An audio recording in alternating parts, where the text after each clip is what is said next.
అమలాపురానికి ఒక విశేషం. మీ లలితా జ్యువెలరీ అమలాపురానికి వచ్చేసింది. డిసెంబర్ 16న బ్రహ్మాండమైన ప్రారంభోత్సవం. లలితా జ్యువెలరీ. పులి ఎవరికి ఊరికే రావు. జ్ఞప్తికి తీసుకొస్తూ రాబోయే కాలంలో కూడా మరి ఇప్పటి వరకు కూడా ఒక మంచి సాంప్రదాయాన్ని 3వ శాసనసభకు సంబంధించి తెలంగాణ శాసనసభకు సంబంధించి ఒక మంచి సాంప్రదాయాన్ని ఏర్పాటు చేయాలని సభానాయకులు మరి ముఖ్యమంత్రి గారు ప్రతిపాదించిన మీ అభ్యర్థిత్వాన్ని మేము కోరగానే టీఆర్ఎస్ పార్టీ వారు కానీ, అదేవిధంగా ఎంఐఎం పార్టీ వారు కానీ, అదేవిధంగా ఈరోజు బీజేపీ పార్టీ వారు కానీ మేము ఒక మంచి సాంప్రదాయాన్ని నెలకొల్పుదాం.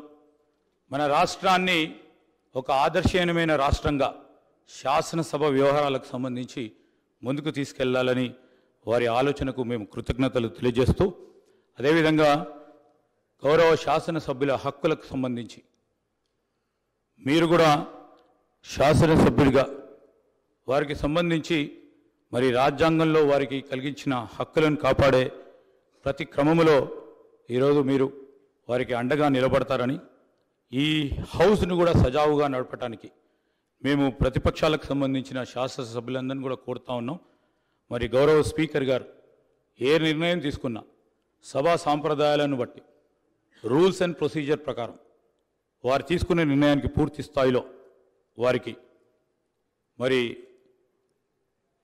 తప్పకుండా సపోర్ట్ చేస్తారని ఆశాభావంతో ముందుకు చెప్తూ మరొకసారి మీరు శాసన సభాపతిగా ఆ స్థానంలో కూర్చుంటే నేను మాకు ప్రత్యేకంగా మా కుటుంబానికి సంబంధించి మా నాన్నగారు శ్రీపాదరావు గారు శాసన సభాపతిగా మరి అదే చైర్లో ఇదే శాసనసభలో మరి అనేక సంవత్సరాలు శాసనసభాపతిగా వారు ఈ శాసనసభను నడిపించిన వైనాన్ని ఒకసారి జ్ఞప్తికి తెచ్చుకుంటూ మీరు ఈ 5 సంవత్సరాల కాలం పాటు ఈ శాసనసభని దిగ్విజయంగా ఈ తెలంగాణ రాష్ట్రంలో ఉన్న ప్రజా సమస్యలను ఈ శాసనసభ వేదిక ద్వారా తీరికంగా చర్చించే ఆలోచన చేస్తూ ఉన్న మా ప్రభుత్వానికి సంబంధించి మీరు తప్పకుండా మీరు దిశని ఇవ్వాలని కోరుకుంటూ మరొకసారి మీకు అభినందన తెలియజేస్తూ సెలవు తీసుకుంటాను. శ్రీ కల్వకుంట్ల తారక రామారావు గారు. అధ్యక్ష, ముందుగా శాసనసభ అధిపతిగా ఎన్నికైన మీకు హృదయపూర్వకంగా మా పార్టీ పక్షాన మా అందరి పక్షాన కూడా హృదయపూర్వకంగా మీకు అభినందనలు తెలియజేస్తూ, మా పార్టీ అధ్యక్షులు పెద్దలు శ్రీ కేసీఆర్ గారు వారు దురదృష్టవశాత్తు వారికి కొంత గాయమయ్యి హాస్పిటల్లో ఉన్నప్పటికీ ఎప్పుడైతే ఈ ప్రతిపాదన శ్రీధర్ బాబు గారి ద్వారా మరి వారికి వచ్చిందో వెంటనే ఒక క్షణం కూడా సంకోచించకుండా, రెండో ఆలోచన లేకుండా తప్పకుండా సహకరించవలసిందే అని చెప్పి ఏకగ్రీవంగా ఎన్నిక కావడానికి వారు మాకు ఆదేశాలు ఇవ్వడం జరిగింది. దానికి అనుగుణంగానే నిన్న మీ నామినేషన్లో కూడా మేమందరం కూడా పాల్గొనడం జరిగింది. అధ్యక్ష, మీతో వ్యక్తిగతమైన అనుబంధం కూడా నాకు చాలా ఉంది. మీరు 2009 శాసనసభకు ఎన్నికైన నాడు నేను కూడా మీతో పాటు సహచర శాసనసభ్యుడిగా ఉన్నాను.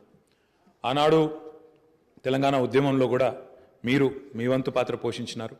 2012 నుంచి 14 దాకా మీరు మంత్రిగా, ముఖ్యంగా మా శాఖకు మంత్రిగా, హ్యాండ్లూమ్స్ అండ్ టెక్స్టైల్స్ డిపార్ట్మెంట్కి మంత్రిగా మీరు పనిచేసిన క్రమంలో ఆనాడు ఒక సందర్భంలో నేను మీ దగ్గరకు వచ్చి మీరు రండి సిరిసిల్లకి మీరు రావాలి, ఎందుకంటే రాష్ట్రం మొత్తంలోనే టెక్స్టైల్ అంటే సిరిసిల్ల కాబట్టి మీరు తప్పకుండా రావాలి అంటే మీరు కొంత సంకోచం వ్యక్తం చేసినారు మొదలు.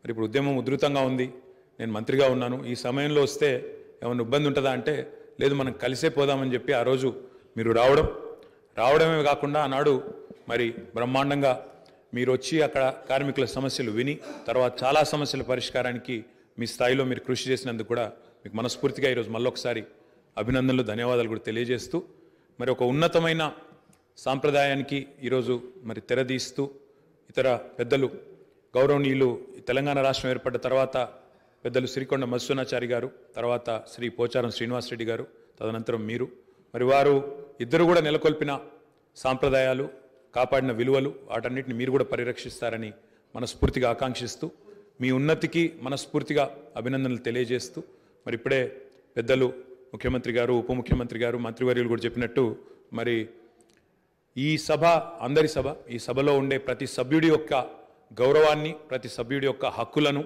ముఖ్యంగా ప్రజల తరపున మాట్లాడే ప్రతి నాయకుడి యొక్క, ప్రతి గౌరవ సభ్యుడి యొక్క మరి గొంతును వినిపించే విధంగా ఆ బాధ్యత మీరు తప్పకుండా సమర్థవంతంగా నిర్వహిస్తారని మనస్ఫూర్తిగా ఆశిస్తూ, మరి ఒక సామాన్య ఎంపీటీసీ పదవి నుంచి ఈరోజు శాసనసభ స్పీకర్గా ఎదిగిన మీ జీవితం ఏదైతే ఉందో, రాజకీయ ప్రస్థానం ఏదైతే ఉందో, ఇది చాలామందికి తప్పకుండా స్ఫూర్తిదాయకంగా ఉంటుందని చెప్పి మనసారా ఆకాంక్షిస్తూ, మీ బాధ్యతలో మీరు 100% విజయవంతం సాధించాలని మా పార్టీ తరఫున కూడా కోరుకుంటూ మళ్ళొకసారి మీకు అభినందనలు అధ్యక్ష. Thank you.